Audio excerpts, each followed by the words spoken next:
네, 어제 추가로 공개된 사법행정권 남용 의혹 관련 문건에는 사법부가 만든 것이라고 믿기 어려운 내용들이 많습니다. 네, 그동안 가려져 왔던 사법부의 민낯이 드러난 셈인데요. 사회부 김지수 기자와 함께 자세한 이야기 나눠보겠습니다. 어서 오십시오. 네, 어서 오십시오. 안녕하세요. 네, 우선 공개된 문건들은 모두 상고법원 도입을 위해 작성했다는 건데 대체 상고법원이 뭔가요? 네, 그렇습니다. 보통 일반적으로 재판은 이제 3번 받게 되는데요. 지방법원 그리고 고등법원을 거쳐서 최종적으로 대법원에서 사건이 끝나게 되는 것인데 이 사건 수가 많지만 검토할 기록이 적은 사건들을 상고법원을 설치해서 처리하겠다는 내용이었습니다. 네. 그러니까 대법원에 쌓여 있는 사건들이 많기 때문에 이제 상고법원에서 따로 처리를 해보겠다. 이제 이런 입장이었던 것인데 그 새로운 조직이 생겨나는 만큼 법관들이 갈 수 있는 자리는 더 늘어나는 셈이 되는 겁니다. 네, 특히나 이 상고법원을 만들면서 국민들이 모두 자기 사건을 대법원에서 재판받길 원하는 이기적인 존재들이다. 이런 표현이 좀 발견되면서 더 공분을 사고 있죠. 네, 맞습니다. 그 정작 이제 그 실제 상고법원을 만드는 그 취지에 대해서는 밝히지 않았었지만 그 2014년 이제 기획조정실 명의로 나온 이 문건을 보게 되면요, 그 법무비서관실과의 회식 관련 이제 이런 제목으로 이제 작성이 되었는데요. 그 상고법원 도입이 이제 국민들 마음에는 와닿지 않을 것 같다라고 하면서 자체 분석을 했습니다. 그리고 그 이유에 대해서는요, 일반 국민들이 내 사건은 대법원에서 꼭 재판을 받아야 한다고 생각하는 이기적인 존재들이기 때문이다라고 했습니다. 또 다른 문건에 보게 되면 일반 국민의 경우 전문 지식이 부족해서 논리보다 이제 감정적 이해를 선호한다. 이제 이런 대목도 등장하는데요. 이 때문에 이제 국민의 재판받을 권리를 강조했었던 그 양승태 사법부가 그 내부에서는 이제 국민들을 자신의 이기적인 이익을 챙기기 위한 그런 사람들로만 판단했었던 그런 이제 비판이 나오고 있죠. 네, 국민들은 이렇게 이기적인 존재로 보면서 본인들은 상고법원 추진을 위해서 전방위 로비를 한 정황도 나오지 않았습니까? 예, 맞습니다. 이제 이번 문건들을 보게 되면은요, 그 국민들은 이제 재판을 대법원에서 받고자 하는 그런 이기적 존재라고 묘사를 해 놓았고, 더불어서 청와대가 필요로 하는 사건은 대법원에서 처리하도록 하는 또 지침을 내세우기도 했습니다. 이제 이 청와대를 설득하기 위한 전략이었는데 그 박근혜 정부 집권 2년 차에 세월호 사고 등이 발생해서 대통령 지지율이 떨어지고 있다면서 해외 특허 법원을 설립해 박근혜 정부의 치적으로 내세울 수 있도록 협조해야 한다는 그런 제시도 하기도 했습니다. 또 국회를 상대로는 이제 군사작전을 펼치듯이 전방위 입법 로비를 펼쳐서 네. 그 내역이 그대로 담겨 있는데요. 그 상고법원 도입을 목표로 1대1로 설득 작업을 벌이는가 하면 이제 그런 기회를 만드는 데 아주 몰두를 했습니다. 그 삼권 분립을 강조하면서 매번 법원의 독립을 외쳤던 사법부가 한 일로는 믿기 힘든 그런 수준의 내역들이 많이 발견됐습니다. 예, 구체적으로 좀 어떤 사례가 있었는지도 소개를 좀 해주시죠. 예, 그 내역을 보게 되면은 일단 상고법원 도입에 반대하는 김진태, 김도읍, 이한성 등의 의원들은 공천권을 가진 유승민 원내대표를 통해서 이제 접촉한다고 이제 나와 있었고요.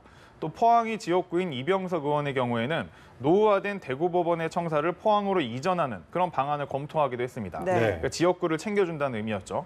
그 상고법원에 반대했던 법무부와 이제 검찰을 상대로는 그 영장 없는 체포의 활성화 이런 걸 이제 거래 대상으로 삼았는데요. 국민의 기본권이 걸린 어떤 영장 제도에 대해서 빅딜이라는 표현까지 써가면서 거래가 가능한 대상임을 강조했습니다. 네. 여기 더불어서 이제 2015년 작성된 이제 법사위원들, 그러니까 실제로 이 제도를 도입하는 데 중요한 이제 위원들인데요. 그 법사위원들을 이제 대응하기 위한 전략 문건을 보게 되면 행정처는 위원들을 이제 반대 의원과 유보 의견을 갖고 있는 의원들로 구분을 했고요. 의원별로 설득하는 작업 방안을 모색을 했습니다. 자세하게 살펴보게 되면 당시 상고법원에 반대했던 전해철 의원에 대해서는 원내대표도 따르지 않을 정도로 이제 고집이 있다. 네. 이런 식으로 이제 분석을 해놓은 다음에 접촉 루트로 박범계 전병헌 당시 의원들을 제시하기도 했습니다. 또 다른 문건에 보면은 전병헌 전 의원에 대해선 최근 개인 민원으로 법원에 먼저 연락을 해왔다면서 민원을 해결한 후에 이를 매개로 접촉해 설득을 해야 한다. 이렇게 적혀 있기도 했습니다. 네, 상고법원에 반대하는 의원에게는 심리적인 압박을 주기 위해서 방안도 검토했다고 했는데 맞습니까? 예, 맞습니다. 실제로 그 반대 의원들은 이제 재판을 매개로 압박을 하기도 했는데요. 그 실제로 적극적인 반대 입장을 밝혔던 서기호 의원 같은 경우에는 고립을 시키고 심리적 압박을 줘야 한다면서 진행 중인 소송을 활용하는 방안을 구체적으로 제시했습니다. 그 상고법원 입법을 위해 진행 중인 재판의 변론을 종결하는 방안까지 검토한 건데 그 실제로 문건대로 실제로 이행이 됐습니다. 그 서기호 당시 정의당 의원도 그때 갑자기 변론 기일이 지정이 됐고 실제로 문건에 적시된 날짜에 변론이 종결돼서 이후 패소 판결까지 나왔거든요. 네. 당황했던 기억이 있다. 이렇게 실제 입장을 밝히기도 했습니다. 예, 외부도 외부지만 이 법원 내에서도 비판적인 판사들의 뒷조사도 했고 또 이뿐만이 아니라 검찰 수사에도 대비를 했다 이런 이야기도 있는데 사실입니까? 예, 맞습니다. 본인들도 아마 문제가 될 수 있음을 이제 알고 있었던 것으로 보이는데요. 그 지난해 4월에 이제 진상조사를 자체적으로 벌인 끝에 그 대법원은 판사 뒷조사 파일은 존재하지 않는다 이런 발표를 내놓았습니다. 네. 그 이후 법원 안팎에서는 이제 추가 조사가 필요하다는 요구가 굉장히 거세진 상황이었는데 이 법원 행정처는 당시 대응 전략 문건을 작성을 했습니다. 그 현안 관련 추가 물적 조사 검토 문건인데요. 그 추가로 물적 조사, 즉 실제 내부에 그런 자료가 있었는지를 조사를 했을 때 그 조직적인 그 인권법 연구회 등에 대한 탄압 계획이 실제로 있었다는 내용이 나온다면 훨씬 강한 후폭풍이 발생한다라고 이제 걱정을 하고 있습니다.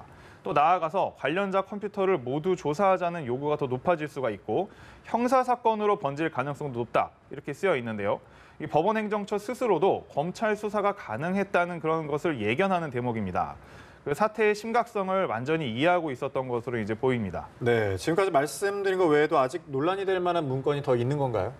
맞습니다. 이제 본인들은 모든 문건을 다 전문 공개했다 이렇게 이제 입장을 밝혔지만 아직도 사실상 비공개인 문건이 3건이 남아 있습니다. 네. 그 20대 국회의원을 분석했다는 그 제목과 상고법원 비판글을 외부에 기고한 차성환 판사와 관련된 문건, 그리고 판사 뒷조사 파일이 있었다는 말을 들은 법원 행정처 근무를 거부했던 이탄희 판사 관련 문건입니다.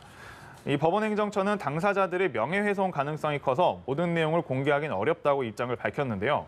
이미 전문 공개라고 자신들의 상황을 정리한 상황에서 이 3개의 문건 내용에도 논란이 될 지점이 남아있다는 의혹이 나오고 있습니다. 네.